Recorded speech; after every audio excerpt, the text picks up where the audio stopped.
Assalamualaikum warahmatullahi wabarakatuh. Halo guys, welcome back to my YouTube channel Faizatun Musaidah. Nah, kali ini kita ada di edisi ngobrol santai bareng Faiz. Kali ini aku kedatangan tamu yang sangat istimewa dan ini merupakan requestan dari komentar kalian di komentar YouTube yang kemarin, podcast yang kemarin. Tolong datengin mahasiswi atau mahasiswa yang masih muda dan masih energik gitu. Jadi hari ini aku udah datengin nih permintaan dari kalian, requestan dari kalian. Kita kenalan dulu. Ayo, halo Kak. Halo Kak, selamat pagi. Pagi. Ayo dong kenalan, namanya siapa gitu. Halo teman-teman, saya Titi Wahyuni. Nama panggilan sehari-hari Yuni. Kalau nama kampus saya sering dipanggil Wahyuni. Oh, berarti nggak salah ya saya panggil Kak Yuni. Nggak salah dong Kak, karena emang namanya ada Yuninya. Oh iya, asal dari mana nih? Saya asli orang Pamekasan Kak. Tepatnya di Desa Buke. Mungkin teman-teman nggak banyak yang tahu ya Buke itu di mana, desa itu di mana. Karena memang rumah saya itu pelosok banget Kak, jauh dari kota, di Desa Buke, Kecamatan Telanakan, dan Kabupaten Pamekasan. Jadi saya asli orang Pamekasan teman-teman. Saya juga orang Pamekasan loh. Berarti sama kita Kak, sama-sama orang Iya, Pamekasan. kita harus bangga sama-sama orang Pamekasan. Oh iya, orang tua juga asli Pamekasan? Kalau orang tua, ayah, ibu, asli Pamekasan semuanya Kak. Oh iya. Kalau berbicara alasan ya Mbak, Iya. alasan itu kan tergantung dari siapa yang ditanyakan dan jawaban apa yang diberikan. Nah, Iya. kalau saya pribadi, kalau kenapa saya mengambil jurusan Bahasa Indonesia, karena memang dari SD, dari MTS, terus ke SMK, saya sukanya mata pelajaran Bahasa Indonesia Kak. Saya suka menulis puisi, saya suka membuat cerita, saya suka mendengarkan cerita juga. Dan lebih menariknya lagi, waktu SD nih Kak, SD kelas 4 kalau nggak salah, apa kelas 3, saya dapat juara lomba puisi nomor 2 Kak. Wah, hebat ya, Mbak. Nomor 2 itu baru pertama kali ikut atau udah pernah? Pertama kali Kak, pertama kali waktu udah kelas juara 2. Iya, kelas 3 juara 2 Kak. Karena memang itu saya nulis sendiri puisinya, terus dipuisikan sendiri. Pas dapet juara 2, kaget saya Kak, kok bisa gitu kan. Nah, itu salah satu alasan kenapa saya mengambil jurusan Bahasa Indonesia, karena memang suka. Terus di pondok itu Kak, oh iya kan saya mondok gitu kan. Oh, ternyata Kak Yuni ini pernah mondok. Jadi istilahnya ini mantan santri atau gimana nih? Iya Kak, mantan santri. Jadi lulus SD itu saya mondok. MTS sama SMK itu saya di pondok Kak. Berarti 6 tahun ya? Iya, 6 tahun di Wow, pondok. lama. Kalau di pondok itu Kak, kalau paginya sama malamnya itu libur kan ada libur, Jumatnya itu libur Kak. Saya nulis kayak cerpen gitu Kak. Oh iya. Kan nggak ada kegiatan kalau Jumat itu. Berarti bisa dibilang hobi ya menulis ya kalau ada waktu senggang gitu. Oh iya, apa pernah gitu Kak Yuni punya cita-cita, punya keinginan pengen jadi penulis gitu? Pernah nggak? Sebenarnya dulu di pondok, saya cita-citanya itu 2 Kak. Jadi apa itu? jadi penulis, terus jadi dosen, jadi guru gitu kan Kak. Hmm. Makanya ambil jurusan itu. Kenapa saya bercita-cita jadi penulis? Semisal nih Kak, saya nulis, terus tulisan saya itu diterbitkan, dijadikan buku, kan bisa bermanfaat kepada orang lain, bisa dibaca. Betul. Dan saya nggak ada nih di dunia, anggaplah saya udah meninggal, nggak ada. Ya. Nah, tulisan itu kan masih ada Kak. Jadi meskipun saya sudah nggak ada di dunia, saya menyisakan sesuatu hal yang bermanfaat bagi orang lain. Dan nah, tulisan itu Kak. Oh iya, benar juga ya, karena emang ada ya istilah bahwa tulisan itu katanya membuat kita abadi, meskipun kita sudah tidak ada di dunia ini, mungkin kita sudah meninggal, tapi kalau kita punya tulisan, punya karya-karya itu membuat kita abadi, nama kita akan tetap dikenal di masyarakat gitu. Oh iya, jadi ada poin lagi yang saya tangkap, bahwa kan katanya tadi ya, cita-cita Kak Yuni itu ada dua. Iya. Yang pertama itu penulis, kemudian dosen. Nah, itulah alasan yang mengapa Kak Yuni itu mau ngambil bahasa Indonesia. Sebenarnya dua cita-cita itu saya rasa bisa Kak Yuni gapai semuanya di jurusan bahasa Indonesia. Bisa jadi dosen kalau melanjutkan ke S2, kemudian sambil lalu bisa menulis karena sudah ada kebiasaan, kemudian sudah banyak teori-teori yang kakak dapatkan di bangku perkuliahan selama di kuliah dan ambil jurusan bahasa Indonesia.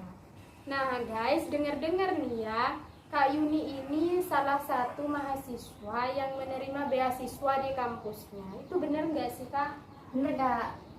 Terus gimana nih suka duka Kak Yuni sebelum dapat beasiswa, terus ketika daftar, dan juga proses ketika ingin mendapatkan beasiswa itu gimana tuh?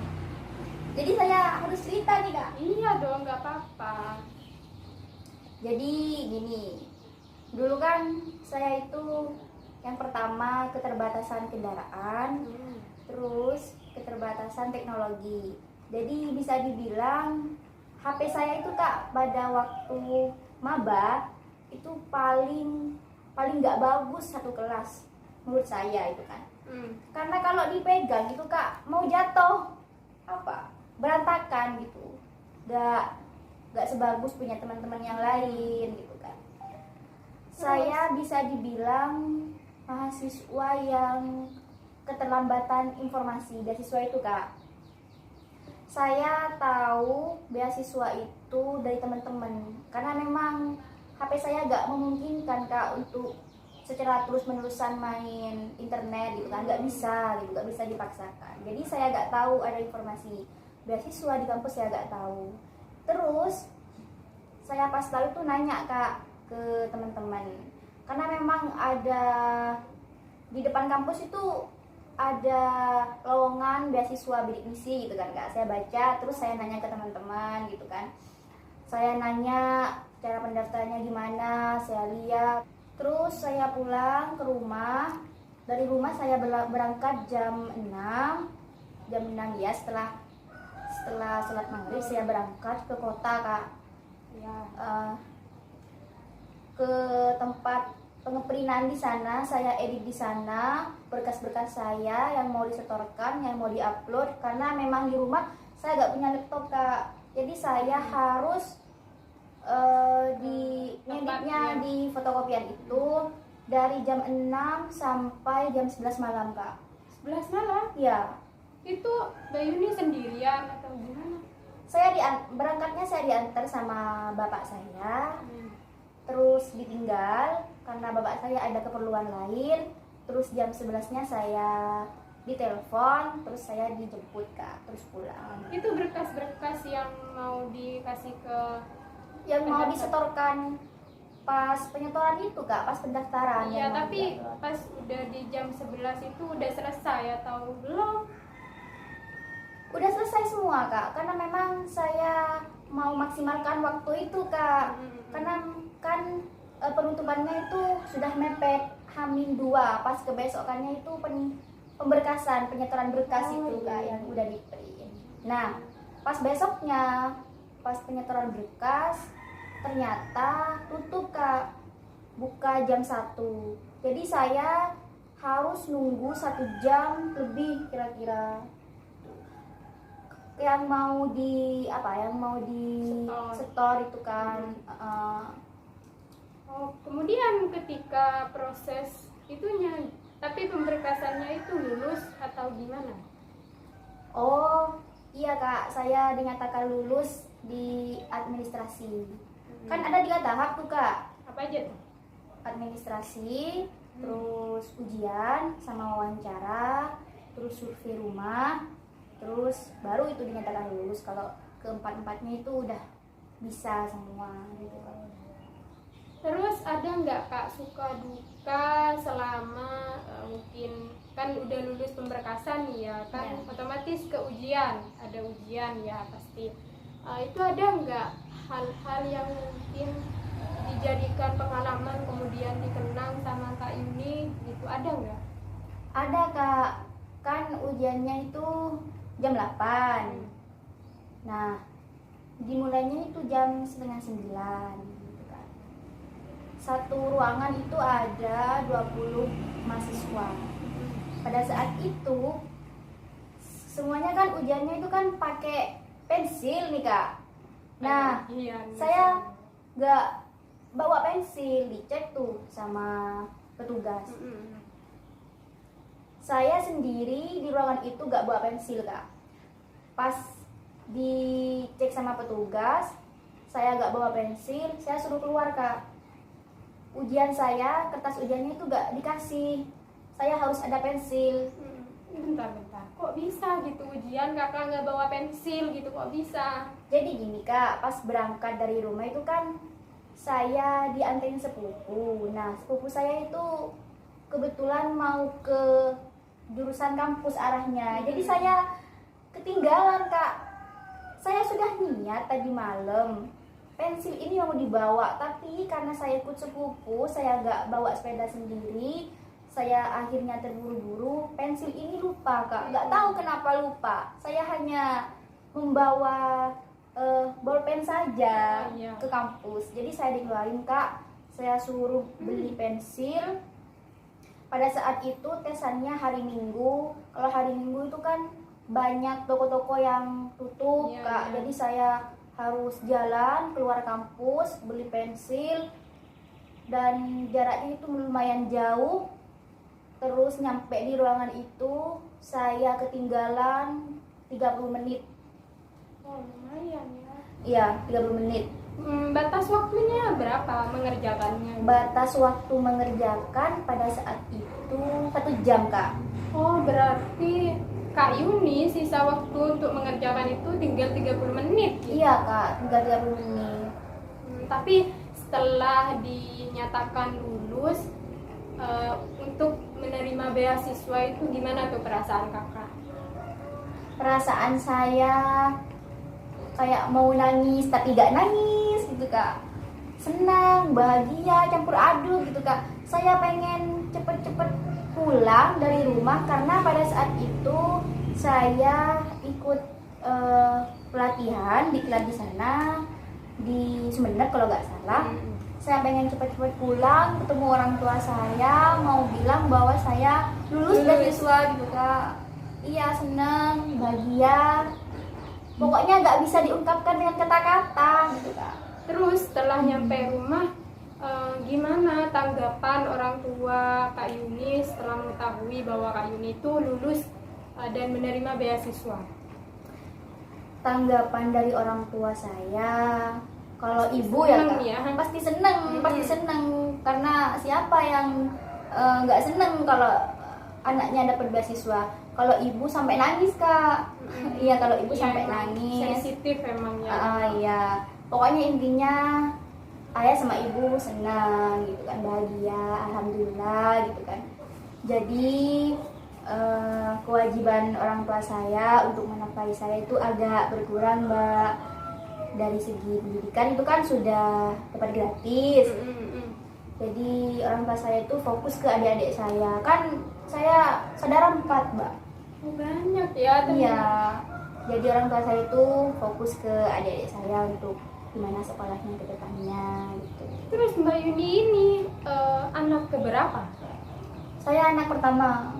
Oh, berarti ya emang harus ngalah ya sama adik-adiknya. Iya. Jadi alhamdulillah banget bisa dapat beasiswa, lumayan mengurangi beban orang tua untuk menyekolahkan, kemudian memberi pendidikan yang layak gitu kepada anak-anaknya.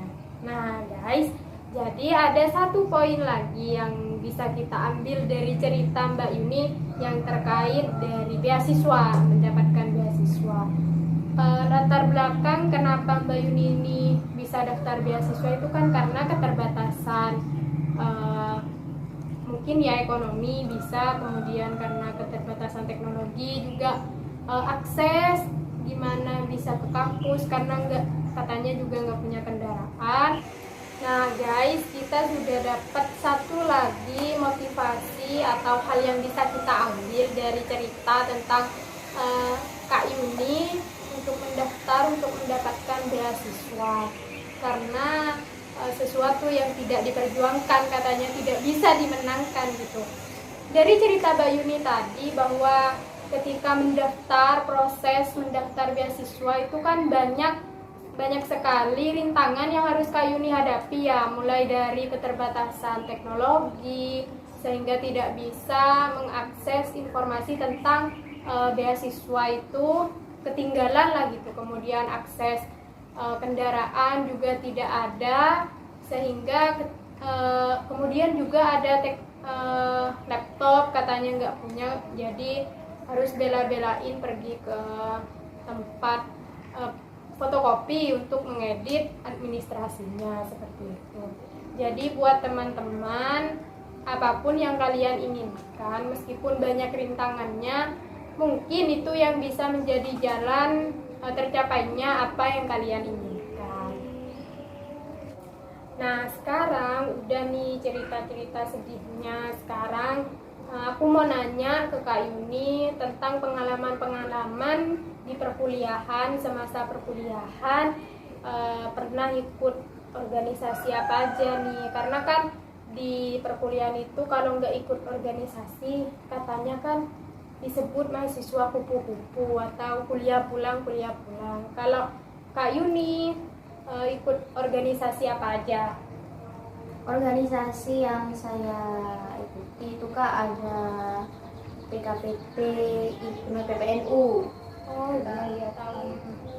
Terus PMII. Oh, Terus itu Kak, kan beasiswa itu kan ada forumnya khusus. Kayak kalau di kampus itu namanya Pradiksi. Jadi kalau udah dapat beasiswa, kita otomatis masuk ke organisasi itu Kak. Jadi saya masuk di situ, dan kebetulan tahun 2021-22 ini pengurusnya angkatan saya Kak. Wah hebat. Terus ada lagi nggak? Nggak ada cuma itu Kak. Oh ya lumayan ya, meskipun cuma 3 itu lumayan untuk membagi Oh ada lagi Kak. Apa tuh? LPM. LPM itu apa? LPM itu Kak semacam jurnalis. Kita dilatih untuk menjadi seorang jurnalis, untuk menulis. Selain dari jurnalis, kita dilatih untuk menulis berita, menulis puisi, menulis cerpen, esai, macam-macam. Itu kan juga sejurus dengan iya betul, jurusan nyambung saya. ya sama jurusan bahasa Indonesia yang tadi diceritain. Nah katanya ya, kalau sepengetahuan saya katanya, kata netizen itu kalau banyak ngikutin organisasi bisa jadi gak cepat lulus gitu, karena ada yang gak bisa membagi waktu antara organisasi dan juga kuliahnya. Jadi kuliahnya itu keteteran sehingga nggak cepat lulus. Nah sekarang ada nggak cara dari Mbak Yuni atau gimana caranya Mbak Yuni membagi antara organisasi dan juga kuliah? Kalau saya sendiri Kak, kuliah itu tetap jalan, organisasi jalan juga. Kalau semisal ada tugas nih Kak, ada tugas, pas ada acara atau ada kegiatan apa di organisasi, itu saya disempat-sempatkan ngerjain tugas pada saat menjalankan kegiatan itu Kak. Jadi tugasnya itu dibawa gitu, dikerjain satu persatu. Jadi kan nggak keteteran juga kuliahnya gitu Kak. Jadi disempat-sempatkan ngerjain tugas pada saat menjalankan kegiatan tersebut gitu Kak. Oh jadi gitu guys, itu salah satu cara dari Mbak Yuni gimana membagi waktu antara organisasi dan juga akademis atau kuliah. Jadi antara organisasi dan juga akademisinya itu sama-sama jalan gitu. Jadi kalau udah waktunya lulus kuliah itu ya lulus gitu. Oh iya guys, kalian pada salfok nggak sih sama cemilan yang dari tadi Nongki di sini?